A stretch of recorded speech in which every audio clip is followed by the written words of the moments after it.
Paz vienen en camino y vamos a darle rápido, ¿ok? Padre, te damos gracias en esta tarde, en el maravilloso nombre de Jesús. Gracias por tu presencia, gracias porque estás en este lugar. Porque dice tu palabra que donde hay 2 o 3 congregados en tu nombre, allí estás tú. Y yo estoy seguro, Señor, que de antemano ya tú estabas aquí en este lugar, esperándonos a cada uno de nosotros.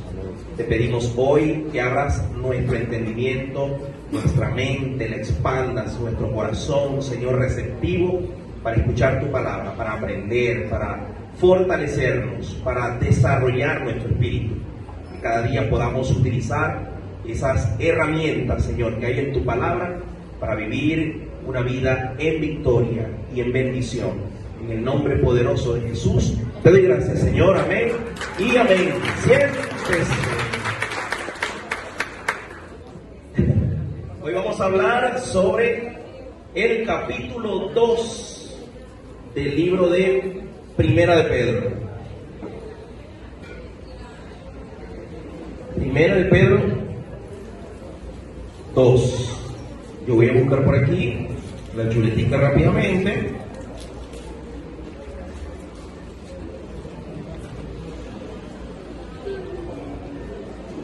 Por aquí está.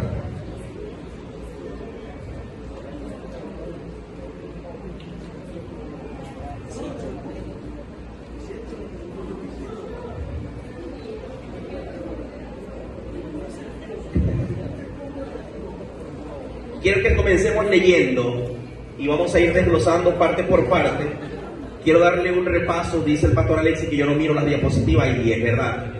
No, yo miro muy poco las diapositivas porque... Sí, listo. Miro muy poco las diapositivas porque cuando el Señor revela algo, me gusta soltarlo antes que se me olvide.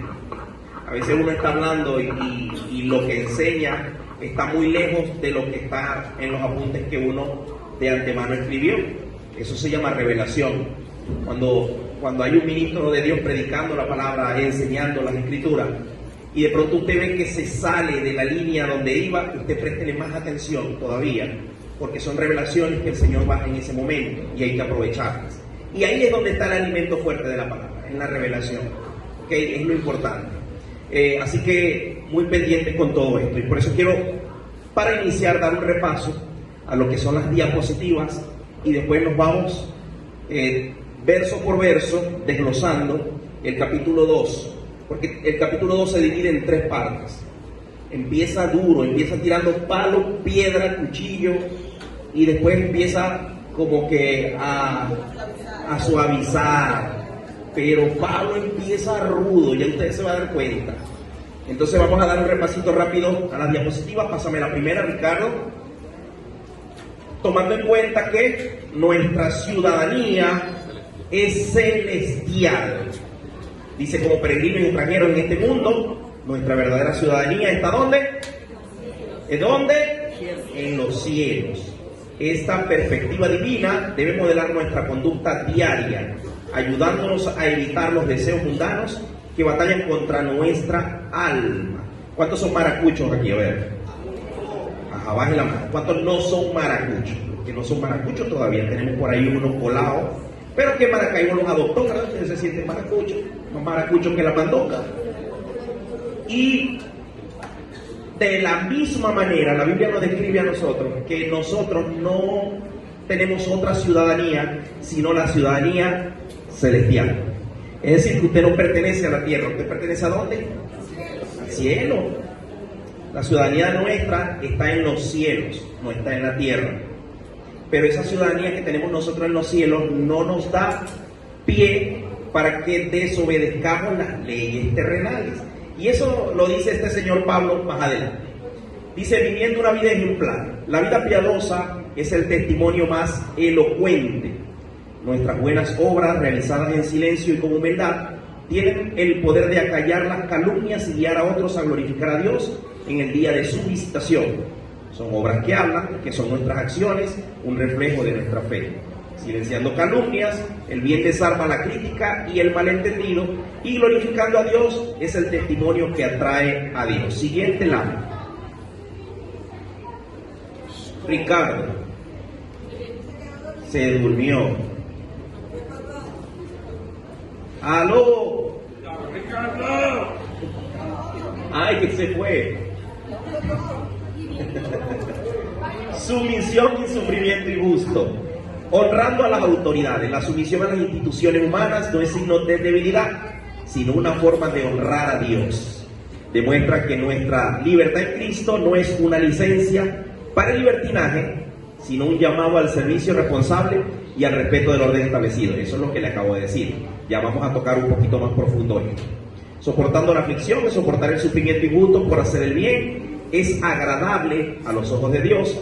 Cuando padecemos por causa de la justicia, nuestro dolor adquiere un valor espiritual profundo, uniéndonos al ejemplo de Cristo. Próxima lámina. Ejemplo insuperable de Cristo. Jesús es nuestro modelo perfecto de cómo enfrentar el sufrimiento injusto. Su silencio ante los acusadores, su paciencia y su entrega al juez justo nos enseña a responder al maltrato con gracia y confianza en la soberanía divina. Inocencia de padecimiento, recordemos que Cristo fue condenado sin tener ningún tipo de culpa. Silencio ante el mal que no dijeron de Jesús. Lo hablaba con Diego ayer y hace rato lo compartía también, que no hablaron de Cristo, y lo decía ayer en el devocional. Le decían endemoniado, glotón, comelón, que se la pasaba con prostitutas, con cobradores de impuestos, hablaban mal de él. ¿Y qué hizo Jesús ante eso? ¿Alguna vez vimos a Jesús respondiendo a eso? Nunca, ¿verdad? Pero ¿qué pasa cuando a nosotros se nos meten con algo nuestro y es falso? ¿Verdad? ¿Cómo reaccionamos nosotros? ¿Acaso reaccionamos como Cristo reaccionó? Confianza en Dios, se entregó al juez justo y redención por su herida, por su llaga fuimos curados. Miren, esa última tiene un poder impresionante. El poder de la fe está allí. Miren, el libro de Isaías narra muchísimos años antes de la muerte de Jesús cómo iba a ser la muerte del Señor, y lo describía como una llaga. Y dice el mismo profeta, por su llaga nosotros fuimos curados. 800 años antes de la muerte de Jesús, Isaías ya había dicho que por la llaga de Jesús, usted y yo somos sanos. Aunque venga la enfermedad muchas veces a tocar nuestra puerta, ya Jesús nos libertó de la enfermedad. Ya nosotros somos libres del pecado, somos libres de la muerte, somos libres de la enfermedad. La enfermedad no nos pertenece. ¿Puede llegar? Sí, yo ahorita tengo un gripón y ya más bien lo estoy pasando, pero yo lo declaro todos los días. Esta enfermedad no es mía. Hay gente que usted le pregunta y dice, ay, que mi enfermedad. Y dice la Biblia que el poder de la vida y la muerte están ¿en dónde? En la lengua, en el órgano más difícil de controlar. Está allí el poder de la vida y de la muerte. Por eso es que nosotros tenemos que hablar bien todo el tiempo, hablar conforme a lo que dice la palabra, ¿ok? Por eso es que usted todos los días declare, la enfermedad no me pertenece, porque la Biblia dice que por su llaga yo fui curado. Usted ya fue curado. ¿Puede venir una enfermedad? Sí, pastor. ¿Me puede tocar la enfermedad? Sí puede tocar la enfermedad, pero usted se para firme en fe, creyendo que hay un Dios poderoso que ya clavó esa enfermedad en la cruz del Calvario y que no le pertenece a usted. Amén. Seguimos.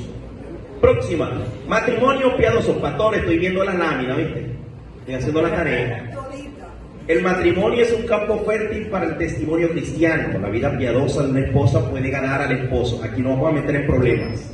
Y los maridos deben honrar a sus esposas como coherederas de la gracia de vida. La comunidad debe vivir en armonía, amor fraternal, bendiciendo en lugar de vengar. Esa me la dejáis ahí. Esa la vamos a tener para que hablemos y nos tiremos piedra dentro de un ratito. Vamos a empezar con el primer versículo. ¿Cómo empieza Pedro el capítulo 2 de esta primera carta? Y comienza con una frase que dice desechando. ¿Qué es desechar? Desechar. Usted se come una hamburguesa y ¿qué hace con la servilleta? La desecha. No la puede volver a usar, ¿verdad que no? La tiene que desechar. Ahora, ¿qué dice Pedro que debemos desechar? Él enumera algunas cositas. Número 1, toda malicia. ¿Qué es malicia? ¿Qué es la malicia? es la habilidad que tiene una persona de hacer un mal premeditadamente. Es decir, que la persona en su corazón y en su pensamiento comienza a armar una escena para agredir a otra persona. ¿Ok? Lo comienza a maquinar. Ya de inicio es pecado. ¿Ok? Eso tenemos que hacer, ¿qué? Desecharlo, toda malicia. Hay personas, bueno, hay gente que dice, no, es que hay que ser malicioso. No, la palabra es ser astuto. Hay algunas cosas para las que debemos ser astutos. La palabra correcta no es malicioso. Malicioso es, si han escuchado eso, ¿verdad? Por ejemplo, una vez alguien me dijo, no, es que yo no dejo a mi niña cuidando que nadie me la cuide porque yo tengo esa malicia. No, no es tener la malicia, es tener el cuidado de tu hija, que no la puedes dejar en cualquier casa que cualquier persona la cuide. Es muy diferente, ¿ok? Entonces, desechando toda, ¿qué? Malicia, todo engaño. El engaño ¿dónde empezó? En el Edén. Eva, ¿viste el fruto? Sí. ¿Qué dijo Dios? No, que el día que lo coma moriré. No morirás. El primer engaño. ¿Ok? Eso es engaño. La serpiente, el diablo engañó a Eva. Hipocresía, desechar toda hipocresía.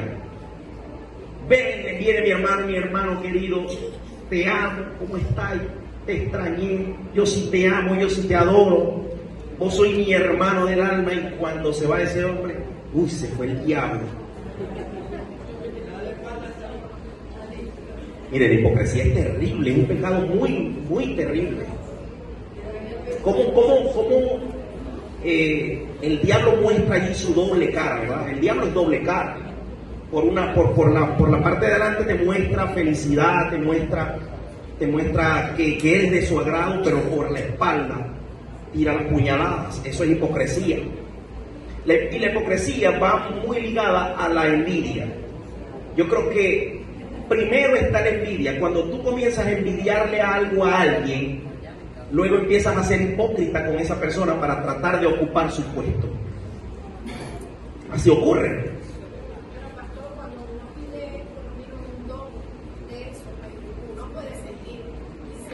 Sí, claro, Dios nos da el don del discernimiento de espíritu, pero hay muchas veces que el diablo se mueve tan sigilosamente que utiliza el pecado de la envidia para comenzar a meterse en la vida de otra persona y se la ganan. Yo he visto muchos casos en mi vida, donde en mi campo profesional, cómo se metieron también por allí endulzando con palabras bonitas, halagando tu trabajo, halagando lo que haces, y esa envidia que no era admiración, porque yo puedo tener admiración por alguien, pero esa envidia, que ya es un sentimiento maligno, comenzó a crear raíces y llevó al segundo pecado, que es la hipocresía. Ya por delante le creía una cara, pero cuando iba a hablar con los jefes o cuando iba a hablar con los mayores, empezaba a buscar los defectos, con el fin de quedarse con el puesto de él. Y eso ocurre, ¿ok? Hipocresía y envidia van pegaditos. Y todas las detracciones. Pero luego cambia el discurso Pedro y dice, desean como niños recién nacidos la leche espiritual no adulterada. ¿Ok? Las que han sido madres aquí, cuando el bebé nace y pasan las primeras horas y ese muchacho empieza a dar gritos en ese retén, cuando lo trae la enfermera y medio usted le pone el pezoncito así en la boca, como hace ese muchacho, se desespera, ¿verdad? Se desespera. El bebé anhela la leche de su madre. Así describe el apóstol Pedro cómo nosotros como creyentes debemos desear, dice, como niños recién nacidos, desesperadamente.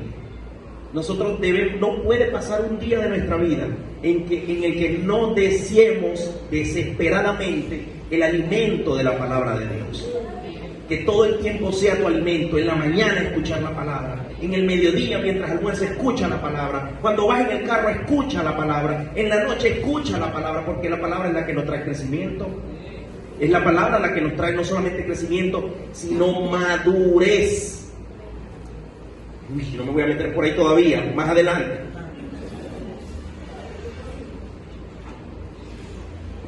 ¿Me meto o no me meto? ¿Por qué? Porque hay mucha gente que se desarrolla físicamente solamente. ¿Usted se acuerda la ropa que le ponía a su mamá cuando tenía 6 años? 7 años, ¿se acuerda, verdad? Yo me acuerdo. Los famosos conjunticos, ¿se acuerdan los conjuntos? Venía camisita, correíta, los varones, tenía su bermudita, eran conjunticos. Y las muchachas, las niñas eran vestiditos largos, con lazo atrás, las pantaletas con vuelitos en las nalgas. La que no usó esa pantaleta no es venezolana. Y la que no le puso una pantaleta de los muchachos, a las niñas de ahora, a sus niños, pues.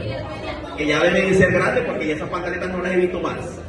¿Saben cuáles son, verdad? Las de vuelitos en la nalga.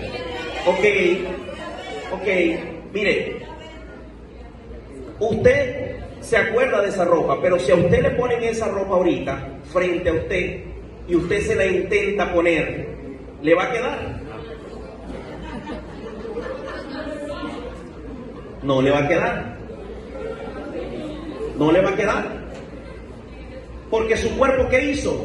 Crecer. Ahora, nosotros estamos en una congregación en la que estamos recibiendo palabra los lunes, palabra los martes, los miércoles, los jueves, y todo el tiempo están recibiendo palabra. Palabra y palabra y palabra. ¿Usted cree que su espíritu no debe estar fortalecido a estas alturas de la vida? ¿Verdad que sí? El espíritu ya de las personas que por promedio tienen 1 año en este movimiento escuchando palabras, hermano, y no en 2 minutos, son 2 horas que estamos comiéndonos de palabras los días miércoles y 2 horas aquí los jueves. Es alimento espiritual que se le está dando, y el que se alimenta con la palabra es el espíritu. Su espíritu recibe este alimento y su espíritu se va fortaleciendo. Entonces, ¿cómo sabe usted medir cuando una persona está raquítica en el espíritu? Cuando una persona es anoréxica en el espíritu, cuando una persona está todo debilucho en el espíritu, cuando usted sabe que esa persona lo que es pura carne y pura alma, es porque es ese tipo de personas que todavía a estas alturas de la vida se pone bravo y va a poner queja porque alguien no lo saluda. No es porque los pastores no me saludan, no porque no me visitan, no porque, mire, a mí, hermano, todavía hay gente que se pone brava porque no sale en un video.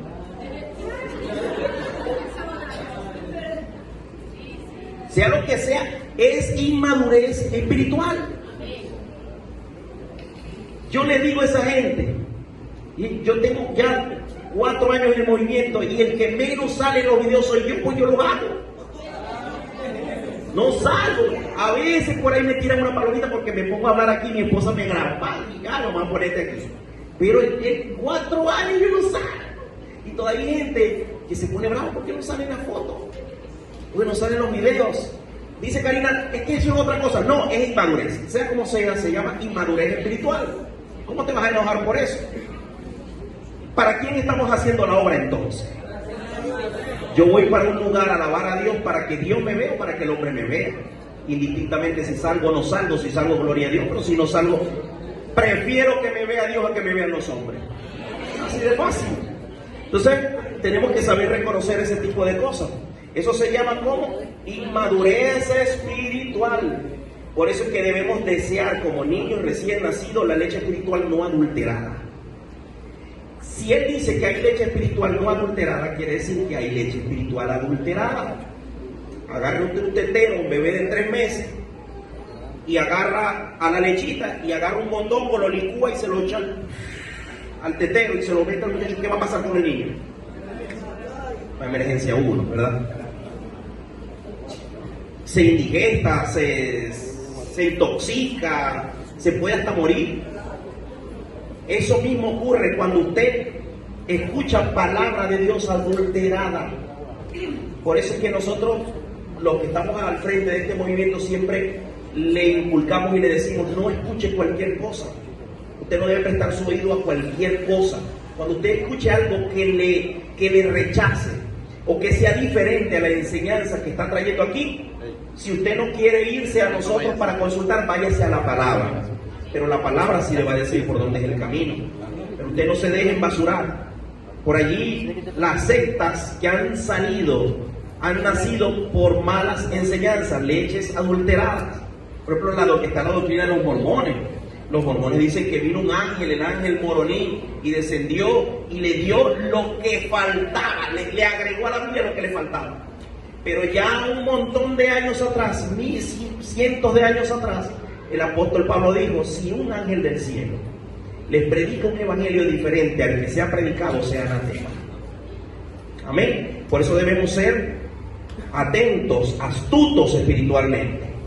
Entonces debemos desear la leche no adulterada, para que por ella crezcáis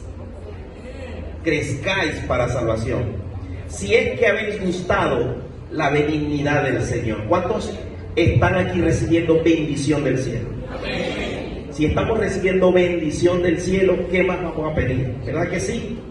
Y viene la segunda parte. Ya aquí Pedro baja el discurso un poquito y se viene con otro tema. Se mete con la parte de construcción, y aquí sí vamos a hacer un pequeño paréntesis. Dice el versículo 4: acercándose a él, piedra viva, desechada ciertamente por los hombres, mas para Dios escogida y preciosa. Vosotros también, como piedras vivas, sed edificados como casa espiritual y sacerdocio ¿qué? Santo, para ofrecer sacrificios espirituales aceptables a Dios por medio de Jesucristo, por lo cual también contiene la Escritura: he aquí pongo en Sión la piedra del ángulo, escogida, preciosa, y el que creyere en él no será avergonzado. Para vosotros pues, los que creéis, él es precioso, pero para los que no creen, la piedra que los edificadores desecharon ha venido a ser la cabeza del ángulo, y piedra de tropiezo y roca que hace caer, porque tropiezan en la palabra, siendo desobedientes, a los cuales también destinados. Miren, aquí hay varias cositas que debemos tener en cuenta, ¿ok? ¿Por qué dice que acercándonos a él, la piedra que fue desechada por los hombres? Recordemos que Jesús vino a la tierra, vino a los suyos, hablando de Israel, pero los suyos, Israel no lo conoció. Israel hasta el día de hoy está esperando al Mesías. Ellos no creyeron en Jesús, ellos vieron a Jesús como un profeta más. Pero al día de hoy, ellos dicen que el Mesías está por venir. Por eso es que cuando venga el anticristo, ¿ok?, cuando comience el Armagedón, cuando comience la era apocalíptica, se va a levantar un líder mundial, político, militar, estratega, y ellos van a reconocerlo como el Mesías. En ese momento que ellos reconozcan como Mesías a esa persona, ¿ok?, esa persona va a traer a la tierra 3 años de una paz ficticia, unificación del mundo, como nunca antes se ha visto en la historia. Los hombres se unirán en una sola paloma de la paz y van a ser felices hasta un momento crítico en la historia donde hará algo que al pueblo de Israel lo alertará, y ellos se pondrán las manos en la cabeza y llorarán. ¿Qué hará? Dice la palabra que hará un sacrificio de un cerdo en el lugar santísimo, en el templo. Mire, el cerdo para los judíos es un animal impuro, no lo pueden tocar, no lo pueden comer, lo que se están perdiendo, ¿verdad? Una patica de cochino con caraota, no pierden con nada. Me disculpan los que no las comen, pero son muy buenos. Ellos no pueden tocar ni comer el cochino, y el diablo, o el anticristo, perdón, va a hacer un sacrificio. Recordemos que se hacen sacrificios, o se hacían sacrificios en el templo con animales que eran puros, ¿ok?, sin defectos, sin mancha. Por eso Cristo fue un cordero, o fue el cordero, es el cordero y será el cordero para siempre, sin mancha, sin pecado. Díganme. No lo conocieron, no lo quisieron. Lo vieron. Ellos esperaban un militar que viniera a romper el yugo de Roma. Era lo que esperaban ellos. Pero Jesús no vino con esa mano. Jesús vino con la mano de la paz y del amor. ¿Ok? Entonces, recordemos que fue desechado, mas para Dios escogida y preciosa, hablando como piedra. Vosotros también, como piedras vivas, sed edificados como casa espiritual y sacerdocio santo, para ofrecer sacrificios espirituales aceptables. Ya nosotros no estamos llamados a sacrificar animales, como lo hacía el pueblo de Israel. Recordemos que se expiaba un cordero una vez al año, ¿ok? Y los pecados del pueblo no eran perdonados, eran cubiertos. Es cuando usted barre la casa y mete todo el sucio abajo de la alfombra. Así era. Siempre estaba la inmundicia allí. Te barre todos los días y puede barrer, pero va a llegar un momento en que la alfombra se le hace un bulto de tanto sucio que tiene adentro. ¿Ok? Así era. Los pecados del pueblo de Israel todos los años eran expiados, pero no eran redimidos. Pero Jesús, como Cordero perfecto, en su sacrificio en la cruz, redimió de nuestros pecados. Ya esos pecados no existen para Dios. Lo que usted hizo antes de conocer a Cristo, dice la Biblia que Él lo echó en lo profundo de la mar y no tiene memoria de ello. Claro, hay muchos que son buzos, se meten a buscar los pecados abajo del mar y sacárselo a la gente. Miren que tú fuiste, no. Si ya Dios nos desechó, ¿quién es el hombre para recordar lo que nosotros hacíamos? Y eso lo hace el diablo muchas veces para desvirtuar y para desmoralizar. Mira, dice: para vosotros pues, los que creéis, Él es precioso, pero para los que no creen, la piedra que los edificadores desecharon ha venido a ser la piedra del ángulo. Los que edifican, aquí no tenemos albañil, aquí, no hay un albañil aquí. La piedra del ángulo viene a ser una base, es la base principal, la piedra principal de una casa, de una edificación. Si usted quita esa piedra, todo se viene abajo. ¿Cuál es la piedra angular de nuestra congregación? Cristo. Cristo es el centro. Su mirada debe estar ¿dónde? En Cristo. Su mirada no debe estar puesta en el pastor, ni en la pastora, ni en nadie, porque todos no somos infalibles, somos propensos a fallar en cualquier momento, pero cuando usted pone su mirada y su equilibrio en la roca, usted va a estar firme todo el tiempo. Amén. Dice: más vosotros, el versículo 9, aquí es donde quería llegar. Más vosotros sois, mira todas las virtudes que Dios dice de ti. Mas vosotros sois linaje escogido, real sacerdocio, nación santa, pueblo adquirido por Dios, para que anunciéis las virtudes de aquel que os llamó de las tinieblas a su luz admirable. Soy linaje escogido. Primero, linaje escogido. Israel se creía que era el linaje escogido de Dios. De hecho, Israel es el pueblo de Dios. La Biblia nos manda a que bendigamos a Israel en todo momento. De hecho, el propio Dios le dijo a Israel: bendito los que te bendijeren y maldeciré a los que te maldigan.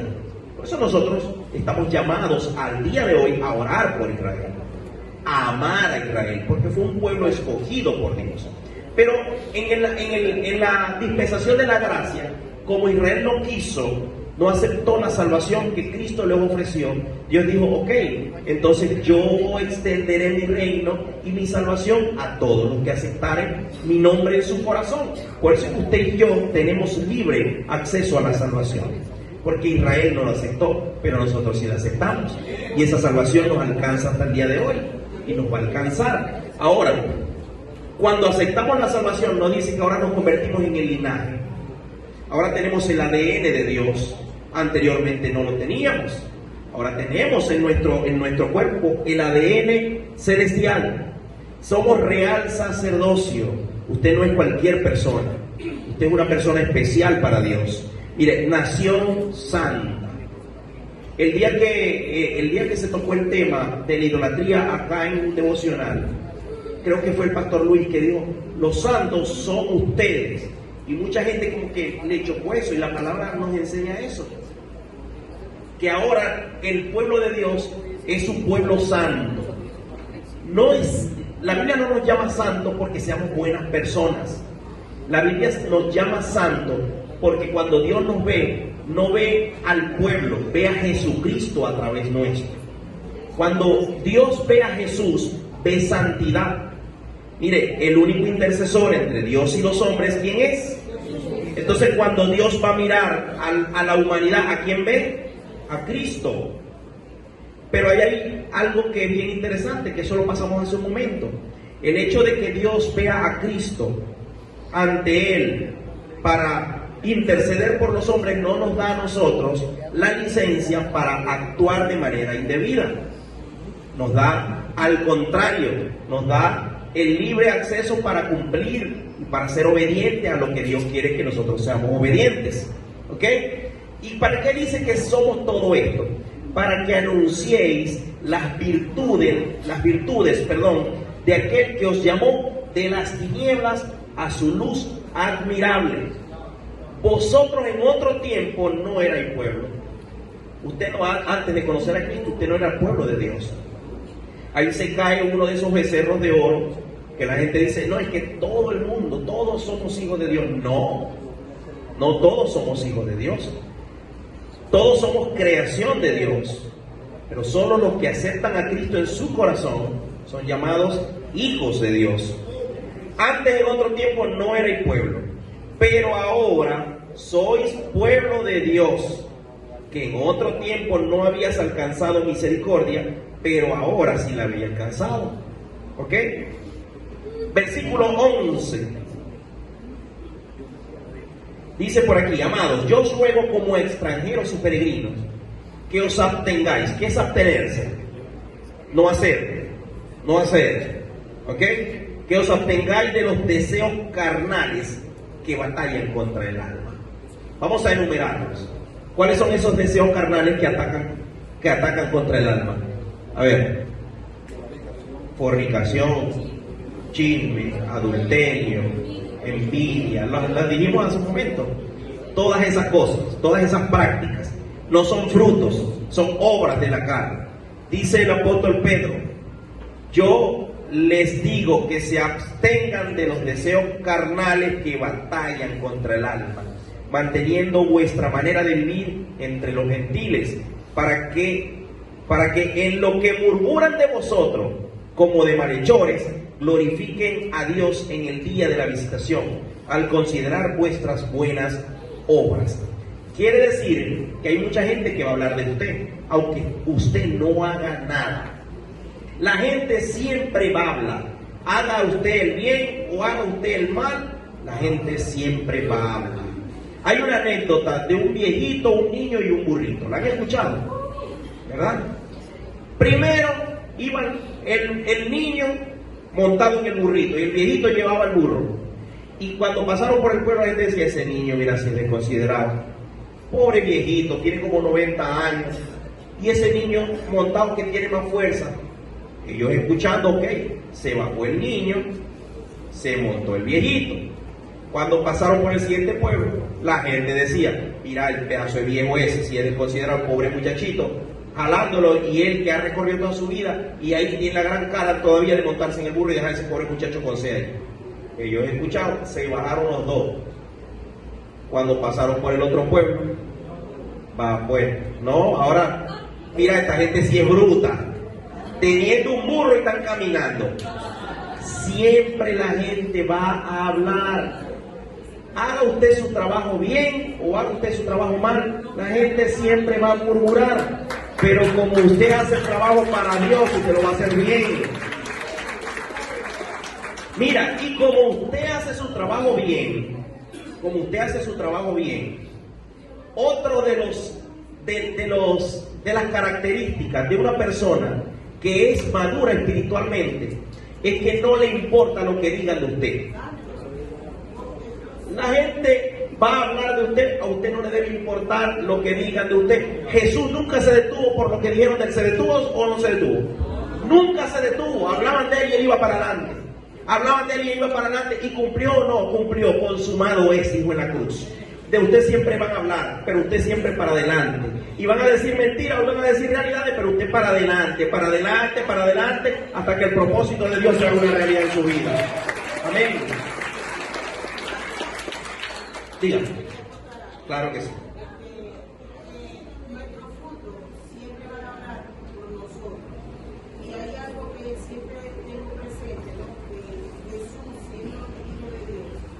cuando lo esperaban, cuando lo criticaban, cuando lo señalaban. Bueno, ya yo siempre lo conversamos, lo tenemos presente, él siempre guardó silencio.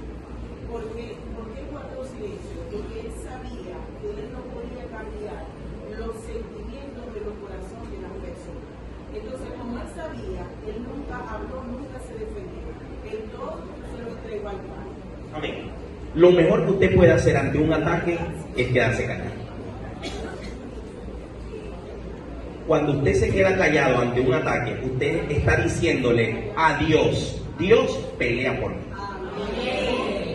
Yo no voy a hacer nada. Nada. ¿Qué es nada? Nada.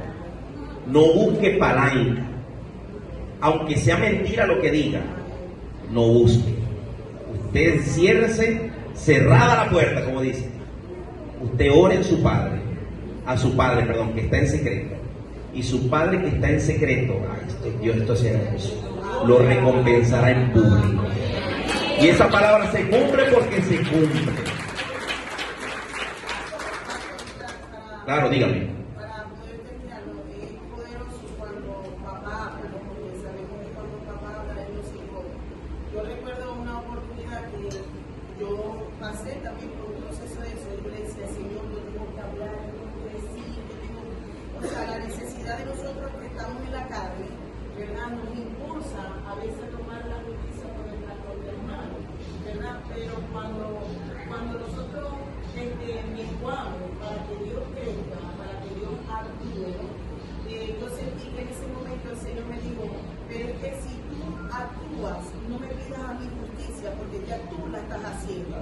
Y cuando Él me dijo a mí esa palabra, que dijo por eso, de verdad, le confieso que me quebranté, porque quedé avergonzada, ¿no? Porque yo buscaba la manera de cómo poder hacer prevalecer mi justicia, pero el Señor me dijo, no, si tú la haces, entonces no me pidas a mi justicia, porque ya tú lo hiciste, ya tú cumpliste, y es mejor que me la dejes a mí, porque mi justicia siempre va a ser mejor que la que tú puedas colocar. Amén, así es. La justicia de Dios es la mejor que hay. Mira, y siempre llega. Nadie se escapa de la justicia divina. Si usted cree que Dios se va a quedar con eso, usted está bien pelado y no conoce a Dios. Pastores que han pasado tiempo y los que hablaron mal de mí todavía están y los tienen en estima. Usted déjelo correr, déjelo subir, porque mientras más suben la caída va a ser más fuerte. ¿Sí? Así es. Y eso no está en nuestras manos, eso lo dice la palabra.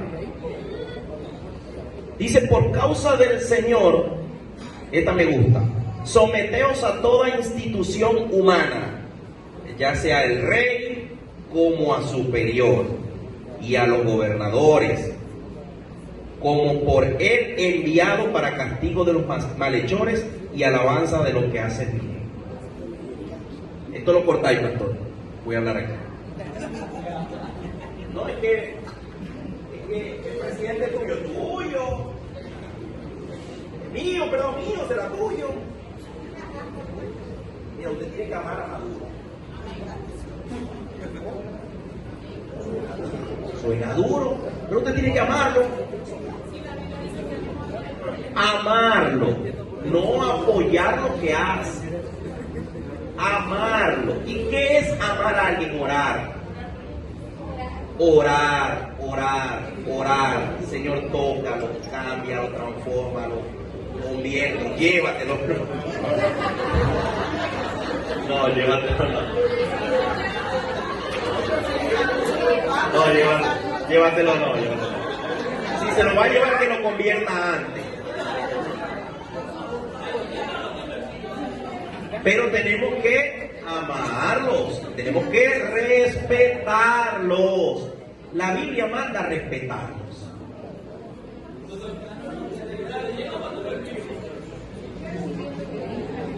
La Biblia manda a respetarlos. Mire, cuando usted... No, yo digo, y lo dice aquí, mira, lo dice. como por él enviado para castigos de los malhechores. Mira, aquí hubo sembrada mucha brujería. Se movió mucha idolatría, mucha brujería. Eso envuelve el mundo espiritual. Hace altares, hace tronos en ciudades. Y el pueblo de Israel, ¿qué pasaba con Israel cuando caía en idolatría? Dios enviaba juicio, enviaba a los profetas y enviaba juicio en contra del pueblo de Israel. De hecho, la Biblia dice, si mi pueblo se humillara y olvidaran todo su pasado, sus pecados, yo sanaré su tierra, perdonaré su pecado. Pero tenemos que volvernos a Dios. Venezuela ha llegado el tiempo en el que se está volviendo a Dios. Usted no veía el evangelio en Venezuela como se ve ahora. Donde usted se meta, ahí hay una persona hablando de Dios. Donde sea. El pueblo de Dios creció grandiosamente. Hablo del pueblo cristiano, del pueblo que alaba a Cristo. No se veía anteriormente el movimiento cristiano como se ve hoy en día en Venezuela. Y eso está trayendo un rompimiento en el mundo espiritual. Claro que sí. Dice, por causa del Señor sometió a toda institución humana. Hermano, tienen que sacarse la licencia. No maneje sin licencia. No se coma la luz roja. La luz amarilla significa precaución, no significa darle más duro. ¿Verdad que sí? Hay que cumplir las leyes humanas. Hay que casarse por el civil. Sí, hay que casarse por el civil. Por ahí hay unos locos que están diciendo, no, que nosotros como cristianos solamente nos tenemos que casar por la iglesia, porque nos sometemos a Dios, a más nadie. No, Señor, la Biblia dice que tenemos que someternos a autoridades en la tierra. Usted cuando va a pasar por una alcabala, mira, a mí me gusta verle la cara a la gente cuando va pasando por una alcabala, pone una cara de bobito, ¿verdad que sí? De inocente y educado se pone, buenas tardes oficial, ¿verdad? Hay que respetar las autoridades. Bueno, el que la teme se pone nervioso. Dice por aquí, porque esta es la voluntad de Dios. Lo que hablamos ahorita, de que respetemos, de que oremos, de que nos sometamos, dice que eso es que voluntad de Dios. Haciendo bien, hagáis callar la ignorancia de los hombres insensatos, como libres, pero no como los que tienen la libertad como pretexto para hacer lo malo. Por eso les dije que hay gente que dice, no es que ya como Cristo murió por nosotros, ya nosotros somos libres de todo. Cristo nos libertó del pecado, ya nosotros podemos hacer lo que nos dé la gana. Y toman licencia para pecar, porque según ellos ya Cristo ya. Es como los que dicen, no, es que ya nosotros no tenemos que ayunar porque ya Cristo ayunó por nosotros. Mentira, son glotones. Los que dicen, no, que ya no tenemos que orar porque ya Cristo oró por nosotros. Es mentira, son perezosos, no les gusta orar. ¿Verdad? Igualmente es esto.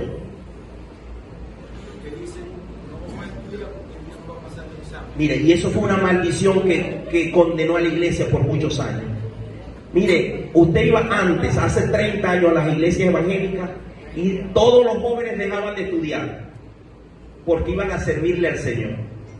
Y eso condenó por muchos años a que señalaran a la iglesia evangélica como ignorante. No, dejen de estudiar porque usted tiene que servirle 24/7 al Señor. Eso es basura. Pablo dijo que eso es basura, que el conocimiento es basura. ¿Sí? Mire, Dios mío, la ignorancia, ¿verdad? Mi pueblo perece por falta de conocimiento, por ignorancia. Dice aquí, sigue el texto, honrad a todos, aquí todos, a todas las autoridades, amad a los hermanos. Miren, a las autoridades honradlas, pero a los hermanos amarlos. Temed a Dios, pero honrad al rey. Criados, está sujeto con todo respeto a vuestros amos. No hable mal del jefe. No hable mal del jefe. Hay gente que habla mal del que le está dando la comida. Señor. Trae el aguacate. Traía el aguacate, ¿verdad? Ayer traje Hónrelo. Y a los profesores. Honre. ¿Saben qué es difícil? Miren, no hay algo más difícil. Aguacate para pastores también. Claro, hermano. Miren, no hay nada más difícil que regalarle algo al jefe. No hay nada más difícil que regalarle algo al jefe. Cuando a alguien le va a regalar algo, uno lo piensa. ¿Qué le regala? No le gusta leer. No le gusta leer. ¿Qué le vas a regalar? Otra franela, 500.000 debe tener. Del movimiento, 400 del movimiento. Gorra, todo el mundo le regala gorra. Es difícil, pero la Biblia te manda a honrarlos. Y la palabra honra tiene que ver con un montón de cosas. Y entre esas está no hablar mal. Ser agradecido.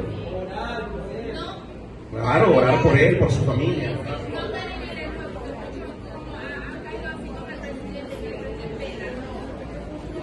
Sí, claro. Por supuesto. No, claro. No se trata de pleitesía, se trata de honra. Es honra.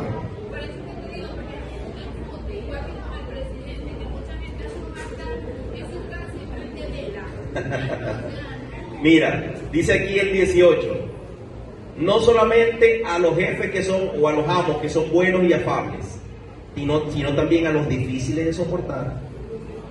Hay algunos que tienen, aquí en Salud Zulia, hay gente que tiene coordinadores que son fuertes, ¿verdad que sí? Igualito, los tiene que amar y respetar y hacer bien su trabajo.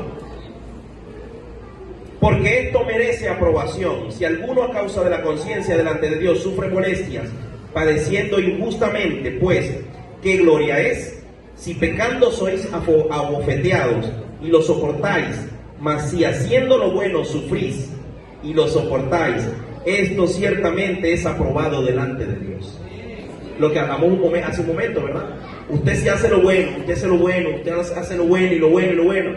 Aunque usted lo critique, usted siga haciendo lo bueno, usted es honrado por Dios. Honrado por Dios.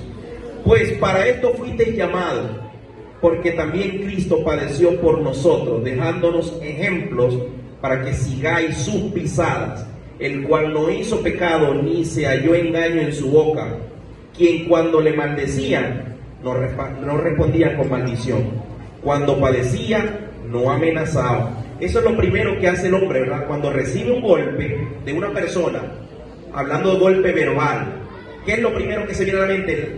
La venganza. ¿Cómo me vengo? ¿Qué hago? ¿Qué puedo hacer? ¿Con quién hablo? ¿Verdad? Buscamos nuestras herramientas humanas. Véntale, y es que yo conozco. La otra vez chocaron a Siloán aquí frente al Saime. Sí, aquí llegando por las playitas. Y lo primero, y yo analizando la enseñanza, dije, es verdad. Cuando pasó el incidente, el hombre se niega teniendo la culpa, un chofer de autobús se niega teniendo la culpa. Y lo primero que se pasó por la mente fue, no, tenía que llamar. Aquí conocí, no conocía al comisario, ¿verdad que sí? Es lo primero que se viene a la mente.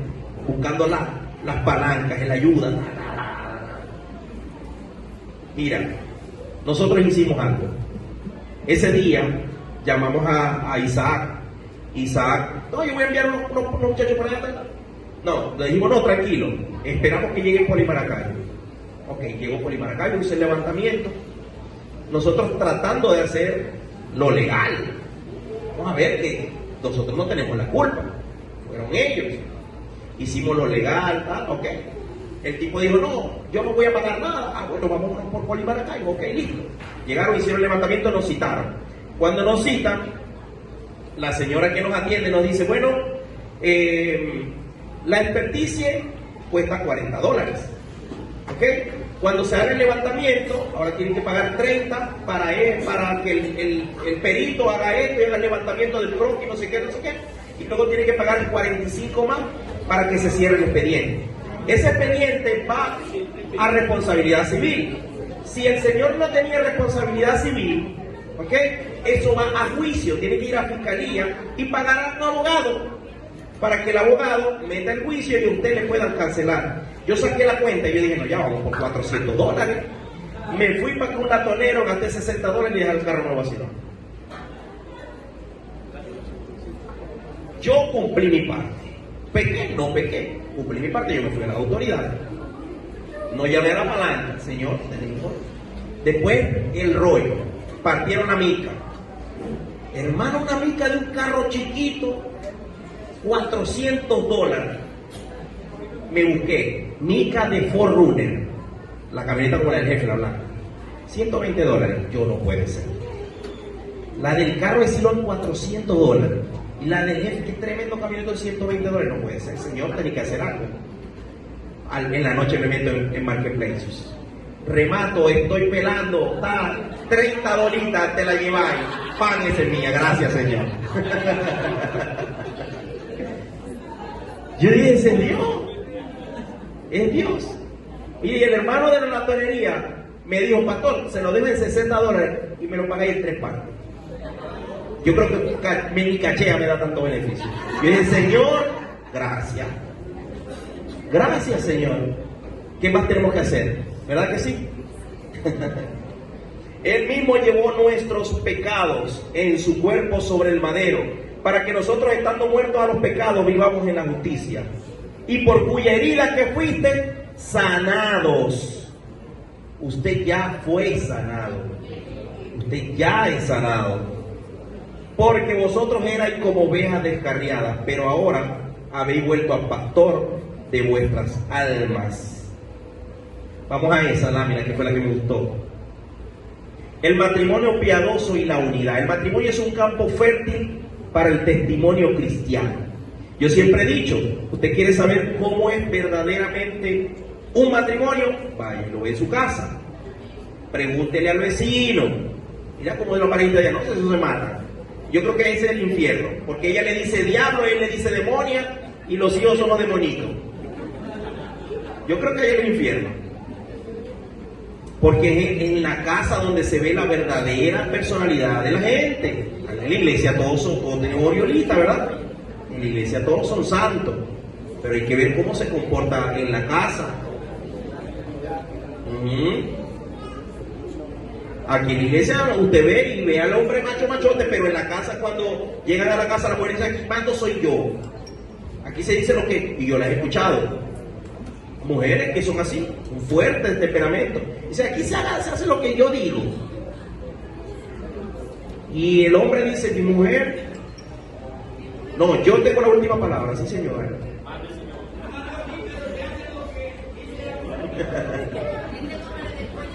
La vida piadosa de una esposa puede ganar a un esposo. ¿Qué quiere decir la vida piadosa? La vida en búsqueda o en conexión con Dios. El testimonio de una mujer es la garantía de que un esposo llegue a los pies de Cristo. ¿Ok?